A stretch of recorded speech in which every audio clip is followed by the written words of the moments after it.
Shalom Christ-like people. Mari kita simak Warta Jemaat minggu ini. Doa adalah komunikasi kita dengan Tuhan. Komunikasi yang sehat tentunya terjalin dua arah secara seimbang. Sudahkah kita mendengarkan Dia? Pray until you listen to Him. Bersama Persehati kita belajar dalam doa dengan nyanyian dari Teze, Rabu 10 Februari pukul 7 malam yang akan dipimpin oleh Pendeta Aditya Kristo melalui media aplikasi Zoom. Mari bergabung, Tuhan memberkati. Demikian Warta Jemaat GKI Manyar minggu ini. Selamat hari Minggu, selamat beribadah, Tuhan Yesus memberkati.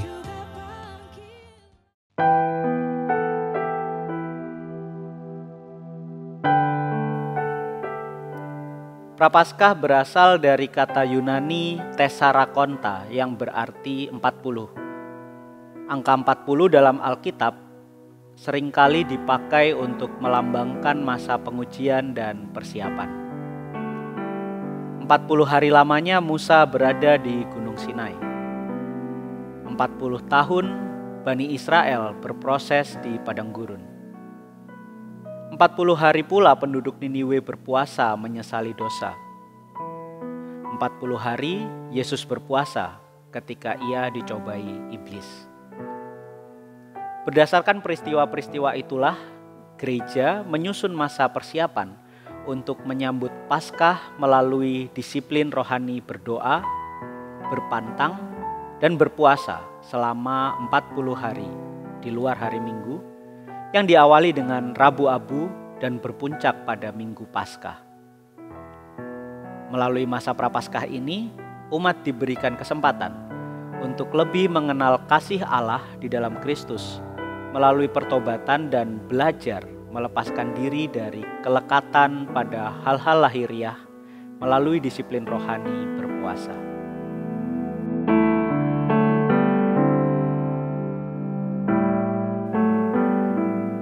Rabu Abu adalah perayaan pertama sebagai pembuka masa Prapaskah. Sesuai dengan namanya, abu menjadi simbol kefanaan umat manusia.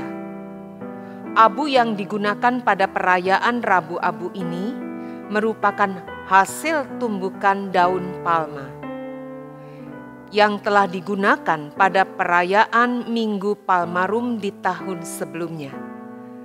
Abu tersebut akan ditorehkan atau ditaburkan ke atas kepala umat sambil berkata, "Ingatlah, manusia berasal dari debu dan akan kembali menjadi debu." Dengan demikian, kita semua umat Allah diingatkan kembali akan pentingnya pertobatan.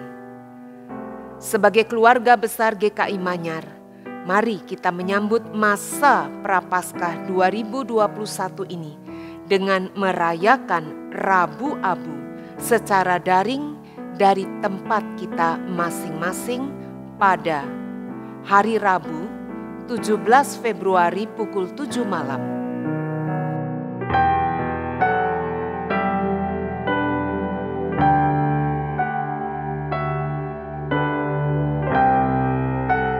Penorehan atau penaburan abu dapat dilakukan bersama seluruh anggota keluarga dengan cara menyiapkan abu yang berasal dari tumbukan daun-daun kering, serbuk kayu bakar, atau benda lain yang dapat difungsikan sebagai pengganti abu.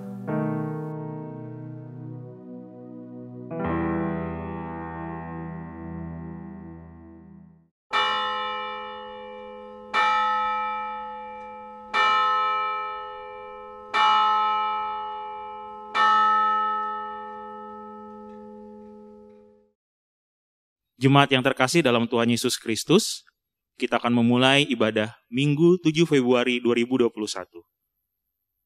Biarlah segala makhluk ciptaan Tuhan, marilah dengan berdiri bersama seluruh alam semesta, kita tundukkan hati dan teduhkan pikiran kita dengan memusatkan Tuhan sebagai yang utama.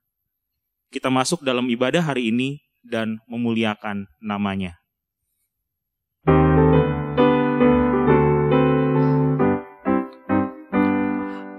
Allah Bapa kami puji Engkau. Allah Bapa, kami puji Engkau. Kami cinta Engkau dan sujud di depan-Mu. Allah Bapa, kami puji Engkau. Putra Allah, kami agungkan Kau. Putra Allah, kami agungkan Kau. Kau selamatkan kami, memberi hidup baru. Putra Allah, kami agungkan Kau. Roh Kudus, Engkau penghibur kekal. Roh Kudus, Kau penghibur kekal. Kau memimpin, Kau tinggal dalam hati kami. Roh Kudus, Engkau penghibur kekal. Pertolongan kita adalah dalam nama Allah yang menjadikan langit dan bumi, yang memperkenankan anaknya yang tunggal hadir bagi seluruh ciptaan.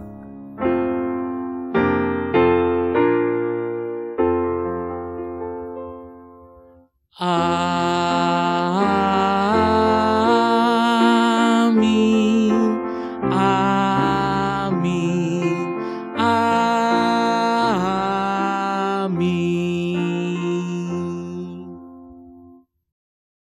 Damai Allah besertamu. Dan besertamu juga. Saudara di dalam keluarga Kristus, sebagai anggota tubuhnya seringkali kita lari dari tanggung jawab hidup yang sepatutnya kita emban.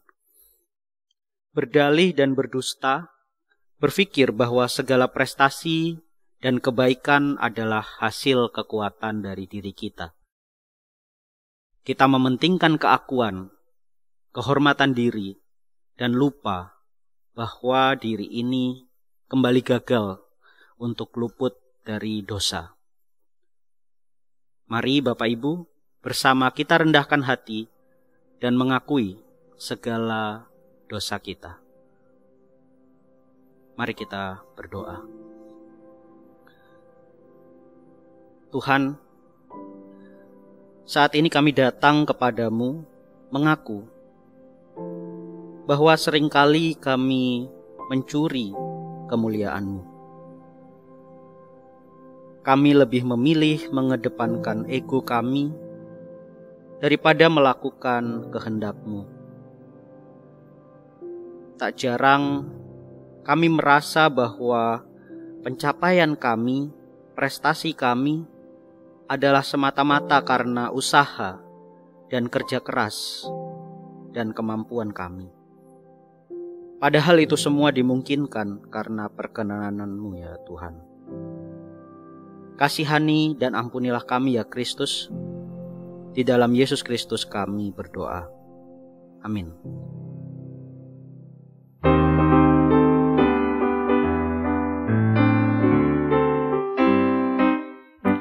Ada yang tanya kepadaku, siapa Yesus yang jadi junjunganku? Dia juru selamat dan Tuhanku. Artinya ku beritahukan kepadamu, Dia segalanya bagi diriku. Dia segalanya dalam hidupku. Dia mati bagiku, aku jadi baru. Dia ingin menjadi juru selamatmu. Mari kita berdoa. Tuhan, saat ini kami mau membaca dan merenungkan firman-Mu. Mampukan kami, berikan hikmat kepada kami ya Tuhan, agar kami mampu memahami dan melakukan firman-Mu di dalam kehidupan kami. Amin. Inilah Injil Tuhan Yesus Kristus menurut Markus 1 ayat 29 hingga 39. Yesus menyembuhkan ibu mertua Petrus dan orang-orang lain. Sekeluarnya dari rumah ibadat itu, Yesus dengan Yakobus dan Yohanes pergi ke rumah Simon dan Andreas. Ibu mertua Simon terbaring karena sakit demam. Mereka segera memberitahukan keadaannya kepada Yesus. Ia pergi ke tempat perempuan itu dan sambil memegang tangannya, ia membangunkan dia. Lalu lenyaplah demamnya. Kemudian perempuan itu melayani mereka. Menjelang malam, sesudah matahari terbenam, dibawalah kepada Yesus semua orang yang menderita sakit dan yang kerasukan setan. Maka berkerumunlah seluruh penduduk kota itu di depan pintu. Ia menyembuhkan banyak orang yang menderita bermacam-macam penyakit dan mengusir banyak setan. Ia tidak memperbolehkan setan-setan itu berbicara, sebab mereka mengenal dia. Pagi-pagi benar, waktu hari masih gelap, ia bangun dan pergi keluar. Ia pergi ke tempat yang sunyi dan berdoa di sana. Tetapi Simon dan kawan-kawannya menyusul dia. Waktu menemukan dia, mereka berkata, "Semua orang mencari engkau." Jawabnya, "Marilah kita pergi ke tempat lain, ke kota-kota yang berdekatan, supaya di sana juga aku memberitakan Injil, karena untuk itu aku telah datang." Lalu pergilah ia ke seluruh Galilea dan memberitakan Injil dalam rumah-rumah ibadat mereka dan mengusir setan-setan. Demikianlah berita kitab suci. Berbahagialah mereka yang mendengarkan firman Allah, memelihara dan melakukannya dengan setia. Haleluya.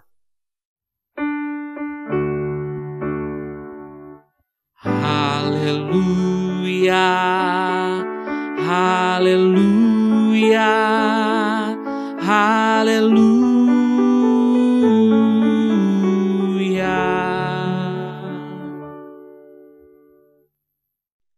Bapak Ibu, dalam teori kepribadian yang diutarakan Abraham Maslow, ia mengatakan bahwa manusia itu memiliki 5 kebutuhan dasar. Kelima kebutuhan dasar itu adalah yang pertama, kebutuhan fisiologi atau psychological needs. Kemudian yang kedua adalah kebutuhan akan keamanan atau safety needs. Lalu yang ketiga, kebutuhan dasar manusia itu adalah kebutuhan akan memiliki atau kebutuhan akan kasih sayang, social needs. Yang keempat, kebutuhan akan penghargaan. Kemudian yang terakhir, kebutuhan akan aktualisasi diri. 5 kebutuhan ini adalah 5 kebutuhan dasar manusia. Nah, yang menarik buat saya, dari kelima macam kebutuhan dasar manusia ini, adalah bahwa manusia mempunyai kebutuhan pengaktualisasian diri, dianggap aktual, dianggap ada, dan kebutuhan akan penghargaan. Kebutuhan untuk dihargai, kebutuhan untuk dihormati. Saya teringat, beberapa waktu yang lalu saya bertemu dengan sahabat saya. Kami sudah bersahabat cukup lama, kurang lebih 20 tahun kami saling mengenal dan menjalin persahabatan ini. Waktu itu kami bergurau dan mengingat pertemanan kami, persahabatan kami. Saya mengatakan demikian. Namanya Willy ya. Will, kalau aku dulu gak ketemu kamu, kalau aku gak nyamperin kamu di tangga waktu itu, mungkin kamu sendirian ya, apa gak punya teman ya sampai sekarang. Saya bergurau, kami tertawa bersama-sama mengingat kejadian lucu itu. Setelah saya coba renung-renungkan gitu ya, ternyata ada kebutuhan di dalam diri saya untuk diakui, keberadaan saya. Khususnya dalam konteks ini saya ingin diakui oleh sahabat saya, Willy. Saya merasa sebagai seorang Leo, saya perlu diakui. Karena melakukan sebuah keputusan besar waktu itu. Saya menghampiri kawan baru ini. Kemudian saya memutuskan untuk menjadi sahabatnya. Menjadi sahabat karibnya. Sampai dengan saat ini. Ya, manusia membutuhkan pengakuan. Setidak-tidaknya manusia, kita akan melakukan berbagai macam cara agar keberadaan diri kita itu diketahui, agar keberadaan diri kita disadari oleh manusia-manusia lainnya yang ada di sekitar kita. Bapak Ibu, beberapa waktu yang lalu, di waktu yang cukup senggang, saya menonton sebuah film yang berjudul Hidden Figures. Di sebuah layanan film online ya, streaming. Saya tertarik banget sama film ini karena film ini berangkat dari sebuah kisah nyata yang terjadi di NASA sekitar tahun 1960-an waktu itu. Adalah 3 orang matematikawan perempuan Afro-Amerika yang saat itu menjadi kaum minoritas di Amerika Serikat. Ketiga perempuan itu adalah Mary Jackson, Dorothy Vaughan, dan Catherine Goebel. Mereka bertiga bekerja di NASA dengan keahlian matematika yang mereka miliki. Mereka membantu Amerika Serikat untuk memenangkan persaingan Amerika Serikat waktu itu, persaingan dengan Rusia di bidang antariksa. Nah, akan tetapi karena latar belakang mereka sebagai perempuan berkulit hitam, mereka ternyata mendapatkan ketidakadilan di berbagai hal. Menarik, kamar mandi saja harus dipisah, kemudian ada beberapa hal yang mereka tidak bisa kerjakan karena mereka adalah perempuan dan perempuan berkulit hitam. Sehingga NASA tidak menganggap keberadaan mereka dan keahlian mereka, padahal mereka adalah orang-orang yang sangat cerdas.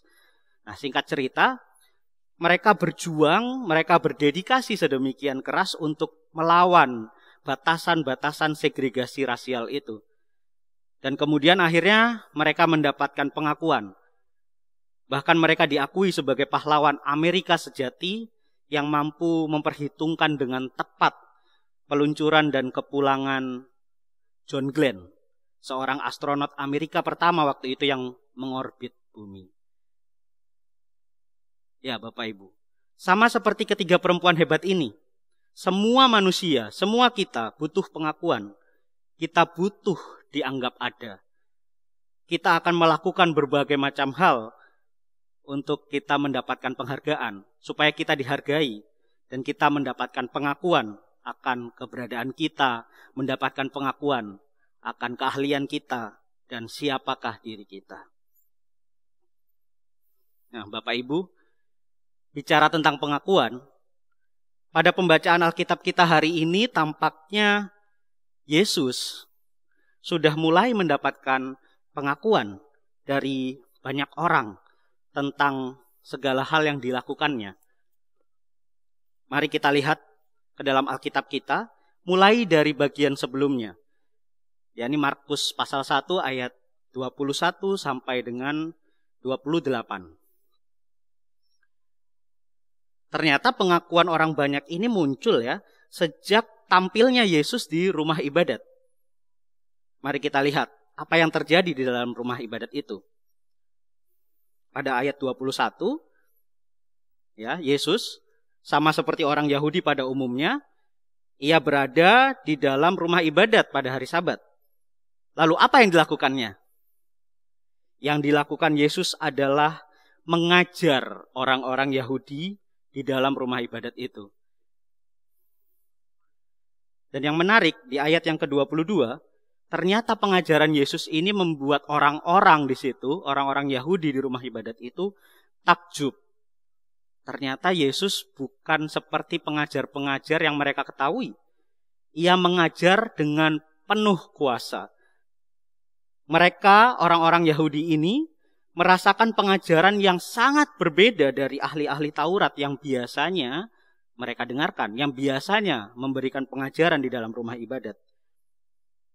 Tentu saja hal ini menjadi poin plus yang membuat Yesus semakin dikenal oleh orang-orang banyak. Yesus mengajar dengan penuh kuasa. Dan ternyata menariknya rekan-rekan, Bapak Ibu Saudara, tidak hanya dari pengajarannya yang membuat orang semakin mengenal Yesus. Yesus ternyata juga melakukan hal yang sangat luar biasa. Pada ayat yang ke-23 dicatat di situ oleh penulis Injil Markus bahwa Yesus mengusir roh jahat yang merasuki salah seorang yang ada di dalam rumah ibadat itu. Dan ini pula yang membuat orang-orang Yahudi akhirnya semakin takjub. Wah, ternyata Yesus ini orang yang hebat ya. Dia punya kuasa yang luar biasa. Bahkan roh-roh jahat pun taat, takut kepada dia. Gak heran, hari itu akhirnya nama Yesus menjadi buah bibir. Namanya tersebar di seluruh Galilea. Ya. Nah, ternyata Bapak Ibu, tidak hanya orang-orang Yahudi itu saja yang terpesona akan segala sesuatu yang Yesus lakukan saat itu. Ternyata murid-muridnya pun takjub akan kehebatan Yesus ini, akan kehebatan akan apapun yang dilakukan gurunya ini. Itulah mengapa pada ayat 29 dicatat di situ bahwa Petrus ingin Yesus datang menghampiri dan menyembuhkan ibu mertuanya yang saat itu sedang sakit demam. Dan betul, akhirnya Yesus menghampiri ibu mertua Petrus itu. Dan ternyata apa yang dikatakan di situ, ibu mertua Petrus sembuh dengan sangat luar biasa. Hanya menyentuh kemudian sembuh dari demamnya. Ya. Nah, ketenaran Yesus ini akhirnya juga semakin dilihat, semakin juga dirasakan. Itulah buktinya di ayat 32, ada banyak orang yang kemudian datang, ada banyak orang yang menghampiri Yesus yang sedang berada di rumah ibu mertua Petrus itu. Mereka meminta kesembuhan, mereka meminta mujizat yang Yesus lakukan pada orang lain, supaya itu terjadi juga pada diri mereka. Menarik. Bisa kita bayangkan ya Bapak Ibu, sosok Yesus itu mungkin seperti artis baru yang sedang naik daun gitu ya. Yang tiba-tiba punya banyak sekali penggemar. Banyak orang pengen melihat dia secara langsung, pengen merasakan dilawat oleh sang artis baru ini gitu ya. Ia menjadi sosok yang sangat dikagumi. Karena Yesus melakukan berbagai hal yang sungguh luar biasa ya. Dia memulihkan orang sakit. Dia mengusir roh-roh jahat. Dia menyembuhkan segala macam penyakit. Luar biasa.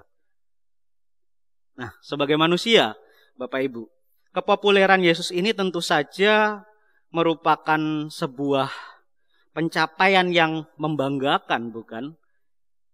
Saya coba membayangkan begitu ya, kalau misalnya Yesus ini ada dalam konteks sekarang, dalam konteks saat ini, mungkin Yesus akan menjadi sangat terkenal karena dia akan dipanggil di berbagai media ya.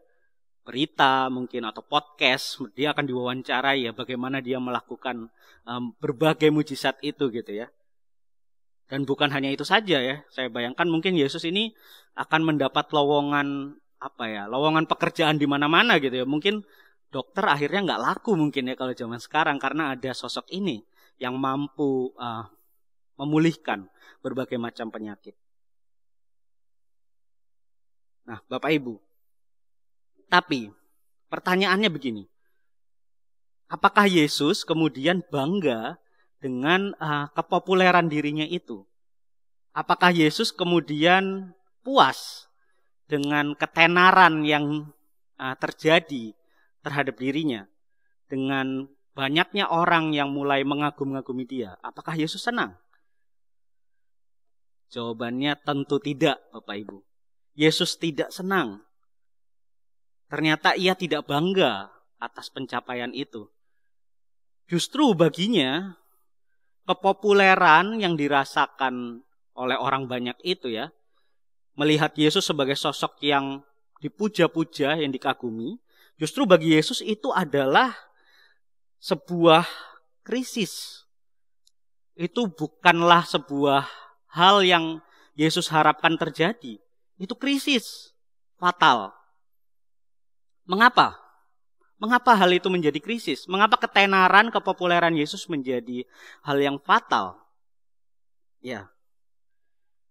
Ini menjadi sebuah krisis karena ternyata orang-orang banyak ini meresponi Yesus dan segala sesuatu yang dilakukannya dengan sangat dangkal. Mereka hanya tertarik pada kesembuhan-kesembuhan fisik. Mereka hanya tertarik pada kejadian-kejadian spektakuler yang tampak dengan mata jasmani mereka, tanpa mengerti sebenarnya makna apa yang terkandung di dalam hal-hal itu. Makna apa yang terkandung di dalam mujizat-mujizat yang Yesus lakukan itu.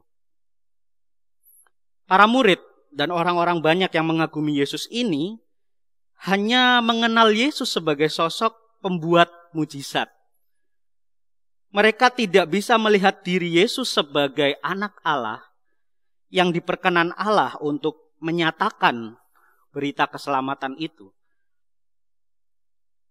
Itulah mengapa menarik, pada ayat 38, Yesus tiba-tiba mengajak murid-muridnya untuk pergi ke kota lain.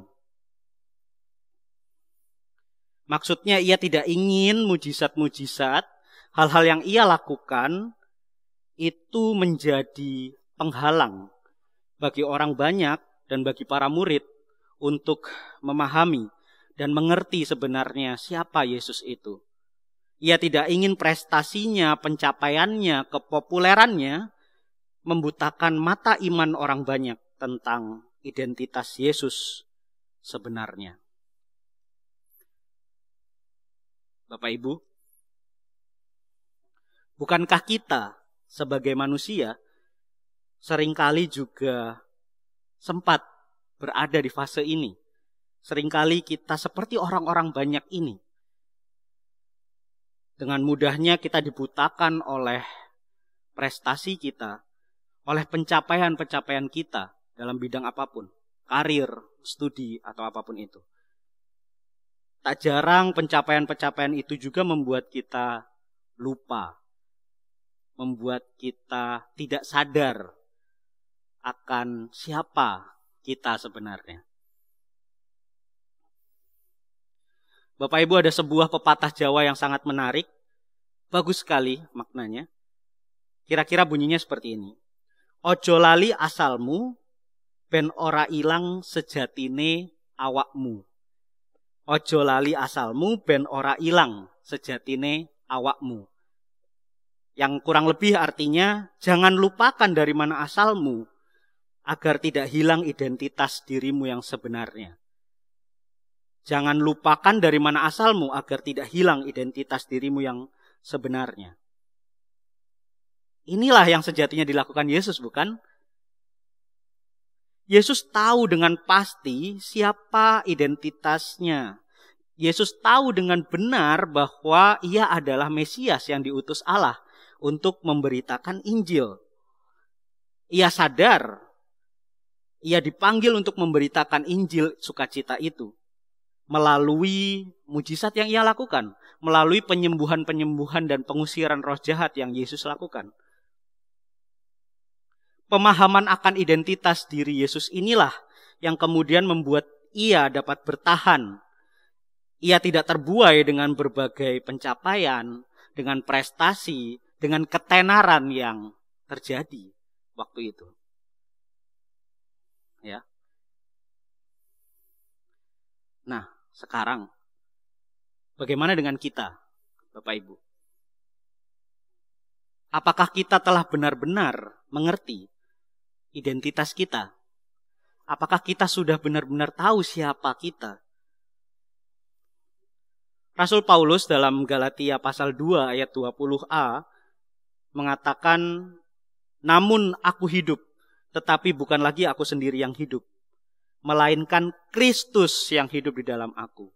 Bukankah ini identitas seorang Kristen? Bukankah ini identitas kita, Bapak Ibu? Kita diingatkan oleh surat Paulus ini bahwa kehidupan kita bukan lagi sepenuhnya milik kita pribadi. Kehidupan kita semenjak kita menerima Yesus sebagai Tuhan dan Juru Selamat adalah milik Kristus. Kristus yang hidup dan tinggal di dalam kita. Itu berarti jika kita memperoleh berbagai pencapaian, jika kita mempunyai prestasi dalam segala hal, dalam segala bidang, kemudian membuat kita terkenal, membuat kita populer, melambungkan nama kita, itu bukan semata-mata karena kehebatan kita, bukan? Semuanya itu dimungkinkan karena Kristus yang memampukan kita. Semua hal yang kita peroleh di dalam berbagai kehidupan kita, di dalam studi kita, di dalam pekerjaan kita, itu bukan karena kehebatan kita, tapi karena Kristus yang memampukan kita. Itulah sebabnya semestinya kita tidak bisa angkuh membangga-banggakan segala pencapaian itu. Terlebih kita dibutakan oleh prestasi-prestasi itu sehingga membuat kita lupa diri, membuat kita hilang akan jati diri kita sebenarnya sebagai seorang yang Kristen. Seorang yang mengaku pengikut Kristus. Bapak Ibu, hari ini Yesus memberikan teladan kepada kita melalui bacaan Injil bahwa Yesus senantiasa menjaga relasinya dengan Allah. Makanya Yesus pergi dari keramaian itu menyendiri. Apa yang dilakukan di sana? Ia menghampiri Allah di dalam keheningan. Ia berdoa. Ia mau mendengar suara Allah supaya ia bisa menjaga fokusnya, fokus dirinya, supaya ia bisa peka sebenarnya Allah pingin apa sih di dalam kehidupannya. Nah, saat ini Bapak Ibu, mari kita memeriksa diri kita. Apakah saat ini saya sedang mengaku menggunakan A kecil? Apakah saya sedang mengaku melakukan segala hal untuk menyatakan diri saya? Atau saya sedang mengaku menggunakan A yang besar? Menyatakan segala hal untuk menunjukkan bahwa ya, Tuhan, Kristus ada di dalam diri saya. Kiranya Tuhan memampukan kita untuk mewujud nyatakan kasih Allah di dalam kehidupan kita. Amin.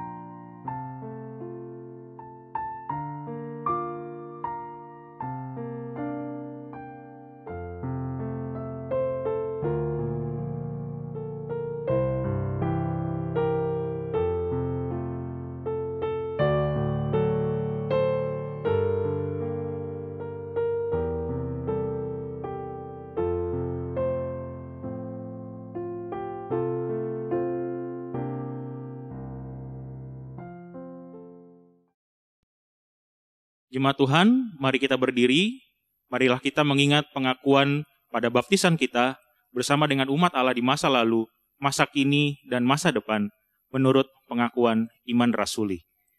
Aku percaya kepada Allah, Bapa yang Maha Kuasa, Khalik langit dan bumi, dan kepada Yesus Kristus, anaknya yang tunggal Tuhan kita, yang dikandung dari Roh Kudus, lahir dari anak darah Maria, yang menderita sengsara, di bawah pemerintahan Pontius Pilatus, disalibkan, mati dan dikuburkan, turun dalam kerajaan maut.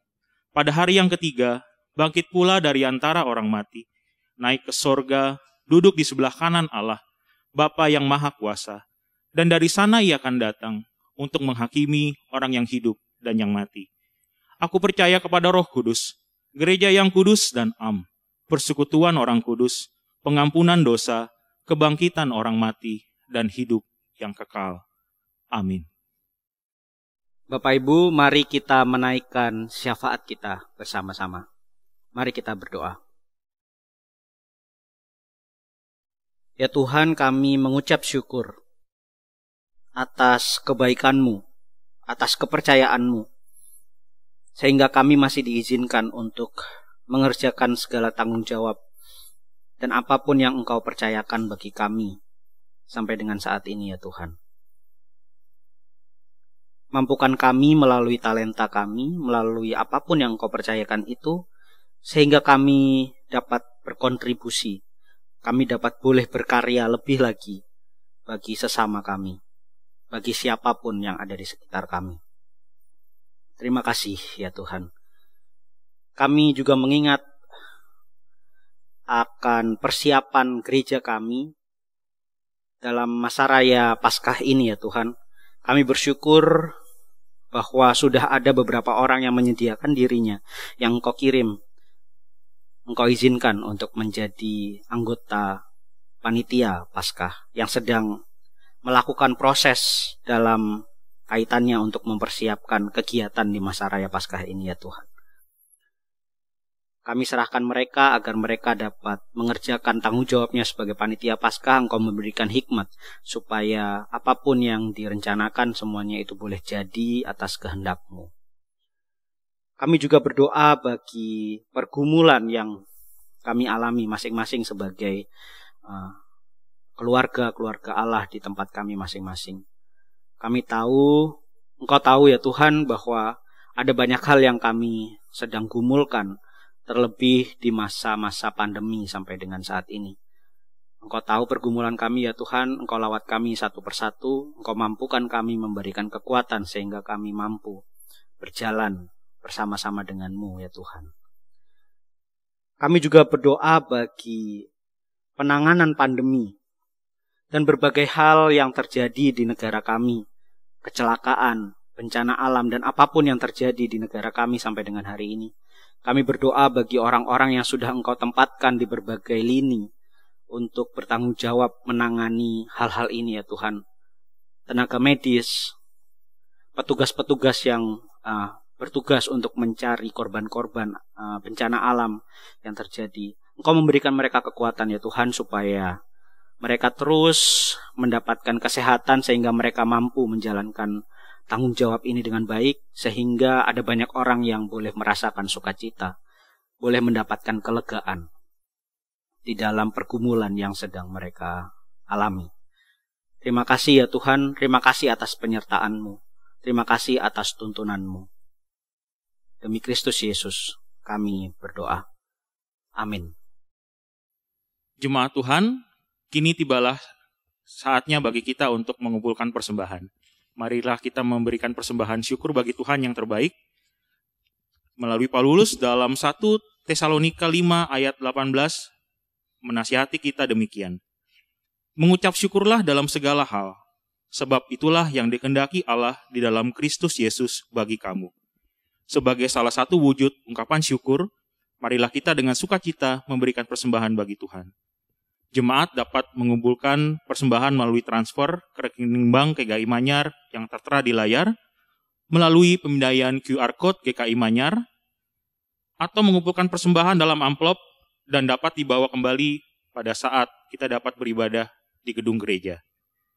Jika jemaat mengalami kesulitan untuk menghantarkan persembahan, dapat menghubungi staf kantor gereja untuk mengatur waktu pengambilan persembahan di rumah masing-masing.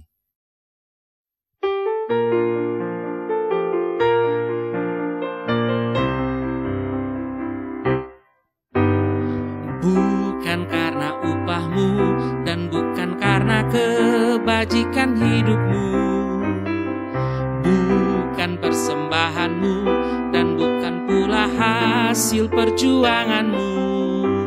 Allah mengampuni kesalahan umatnya oleh karena kemurahannya. Melalui pengorbanan putra tunggalnya ditebusnya dosa manusia. Bersyukur, hai bersyukur, kemurahannya pujilah. Bersyukur, hai bersyukur, selamanya.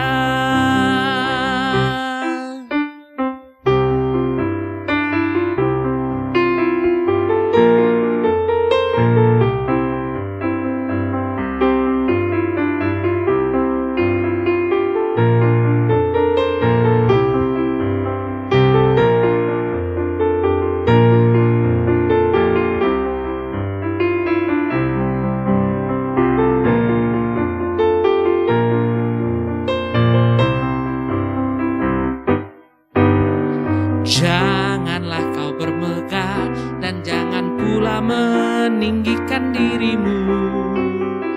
Baiklah selalu merendah dan hidup dalam kemurahan kasih-Nya. Keangkuhan tiada berkenan kepadanya, orang sombong direndahkannya. Yang lemah dan hina dikasihinya penuh, yang rendah kan ditinggikannya. Bersyukur, hai bersyukur, kemurahannya pujilah. Bersyukur, hai bersyukur, selamanya. Jemaat Tuhan, dengan berdiri, mari kita membawa persembahan kita di dalam doa. Terima kasih ya Tuhan untuk kehidupan yang Tuhan anugerahkan buat kami. Kami bersyukur, kemurahan-Mu Tuhan kami agung-agungkan. Kami bersyukur untuk setiap penyertaan Tuhan dalam hidup kami. Dan sebagai ungkapan syukur kami dengan segala kerendahan hati kami datang kepadamu membawa persembahan ini. Yang kami meyakini semuanya berasal daripada Tuhan saja. Tuhan, berkatilah persembahan ini, agar persembahan ini dapat dipergunakan dengan sebaik-baiknya untuk kemuliaan dan kebesaran nama-Mu saja. Kami memohon hikmat dan kebijaksanaan untuk majelis jemaat dan badan pelayanan yang akan mengelola persembahan ini. Berikanlah mereka rasa takut akan Tuhan, dan biarlah nama-Mu saja yang dimuliakan. Terima kasih Tuhan, inilah doa kami, inilah syukur kami. Dalam nama Tuhan kami Yesus Kristus, kami berdoa. Amin. Biarlah hanya nama Tuhan yang ditinggikan dan dimuliakan. Biarlah segala budi baik yang Tuhan izinkan kita emban, semata-mata menjadi sarana untuk mewartakan kasih Tuhan di dunia. Setialah memuliakan Tuhan sampai semua lidah berkata bahwa Yesus Kristus itu Tuhan.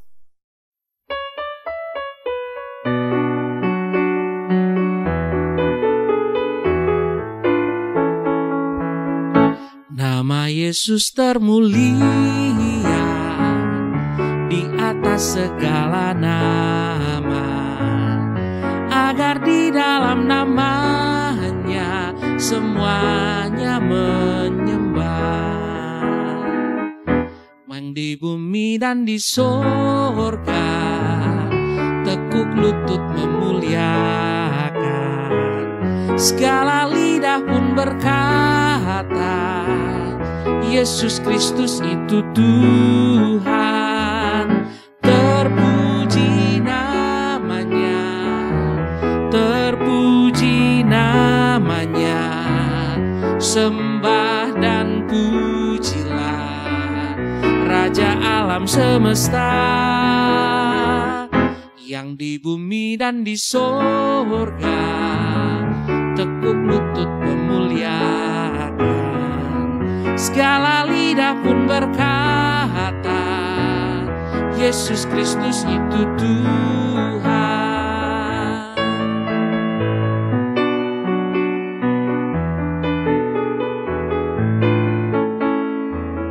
Masih banyak manusia yang tak mengenal namamu. Suruh hamba yang setia kerja dan bertekun. Tuhan, pakailah diriku menyebarkan keselamatan. Kata dan perbuatanku mencerminkan firman Tuhan. Terpuji namanya, terpuji namanya. Ku puji, ku sembah Raja alam semesta. Tuhan, pakailah diriku menyebarkan keselamatan. Kata dan perbuatanku mencerminkan firman Tuhan.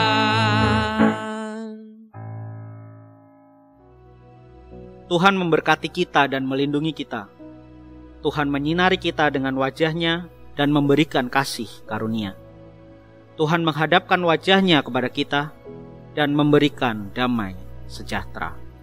Amin.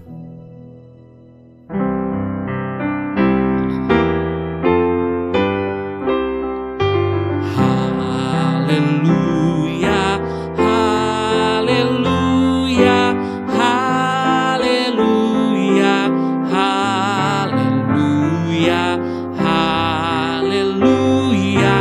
Amin, amin, amin.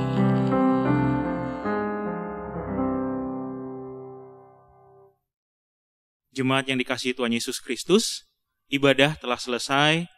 Selamat beristirahat, selamat menikmati waktu bersama dengan keluarga. Selamat hari Minggu, Tuhan Yesus memberkati.